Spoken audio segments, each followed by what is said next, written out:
তোমাদের এসব ব্যাপারে কি ভালো লাগে না সব। কি হয়েছে তোমার বউকে জিজ্ঞেস করো না কি হয়েছে? কত কষ্ট করে আমি থালা বাসন ধুয়ে নিয়ে এলাম কল টিপে। কাজ বাকি না ধুই?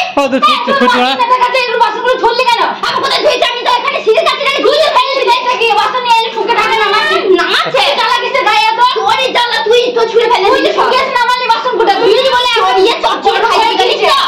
আমি তো সেটা গরম হয়ে গেছে যদি তেল পিকেছে ফেলা খেয়ে তো আমার গরম হয়ে গেছে তুই খেয়ে না গরমে হয়ে যাবে ঠুকে না মালি বাসন কোটা একটু মধ্যে আবার ধুইয়ে আনগা বচন না কেলিয়ে বইয়ে গেছে আমার ধোয়ার জন্য হ্যালো কথা দিয়েছি ছুঁড়ে ফেলে দিলি আবার তোর আমাদের তুই তুই না আমি পারবো না আরে তোর ভাই তুই কর না না আমি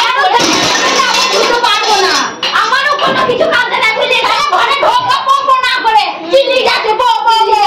তুই পপো পপো করছিস মুটি কুটি কার কথা নিয়ে ছুটকি কোথা থেকে উড়ে এসে জুড়ে বইলে পায়ে পা লাগে ঝগড়া তো সব ফিরে এর সাথে হাই গুদানি কুটি কার গুদানি ভাই গুড়ি বললে যে ছুটতে হচ্ছে বুড়ানে হতে পারলে না আমার দরকার নেই রে তাহলে আমার কালকে জানে কষ্ট কেন হয়ে কালকে দেখলি এত ঝগড়া হলো এই দুটো মাছের জন্য আবার তুই আজকে চিংড়ি মাছ কি জন্য নিয়ে খেতে আবার ঝগড়া লাগলো না একজনই তো হচ্ছে এত শান্তি হচ্ছে না ছেলে কি আবার কুড়িয়ে খাবে কেউ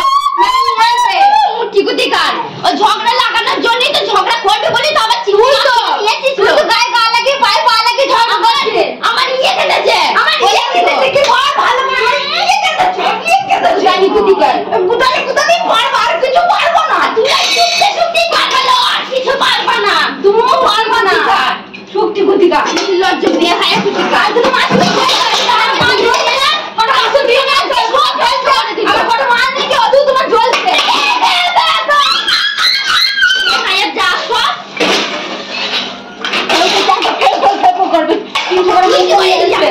তুই কি করিল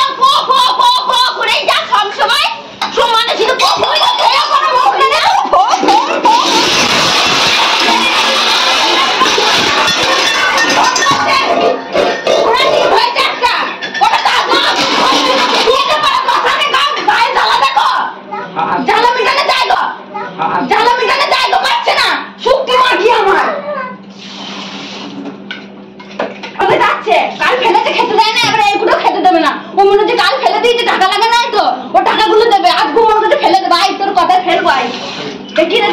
খাওয়া খাওয়া